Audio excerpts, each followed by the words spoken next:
大家用 iPhone 嚟拍片嘅時候，仲用呢啲無線咪嚟收音？唔使噶啦，因為而家 AirPods Pro 3就可以咁樣遠距離去收音，仲要係好清楚啲嘛！即刻教大家點做啊！係佢嘅。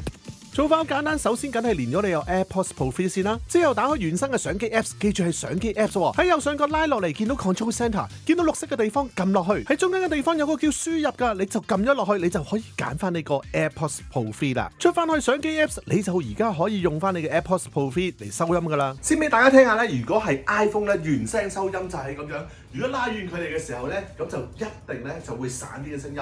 就會冇咁清楚㗎啦。而家咧我就連咗 AirPods Pro 3啦，咁樣收音嘅時候係咪聽得完全唔同感覺呢？就算離遠收音，我咁樣去離遠介紹一啲嘅產品嘅時候，都應該收得好清楚。個質素呢，原來都有驚喜，都唔錯㗎。仲有樣嘢可以玩㗎，拉翻落嚟去翻綠色嗰度，喺輸入下邊嗰度仲可以揀翻自動標準同埋呢個語音隔離，即係可以幫你整走啲環境聲㗎。嗱，而家呢，我就喺出邊啦，咁啊聽到啲馬路聲啊，或者呢係出邊嗰啲環境聲，呢個呢就係原生iPhone 6嘅聲音啦。同一個環境之下咧，咁我而家就帶咗 AirPods Pro 3咧嚟到收音啦。咁同埋我開咗裏邊有個選項叫做語音隔離嘅。咁開咗之後咧，你就可以將你嘅聲音同埋咧出邊嗰啲車聲啊、background 聲咧就分離咗。係咪聽得我而家係好清楚咧？所以大家以後喺嘈雜環境聲音之下咧，都可以錄到咁靚嘅聲啦。係咪都 OK 咧？不過記住呢個語音隔離咧係 Control Center 拉翻落嚟嘅選項先可以教到。你就咁 noise cancelling 咧係冇呢個效果噶。同埋咧，我發現咧佢係一隻耳機收音噶，佢唔係兩隻耳機收音，咁所以咧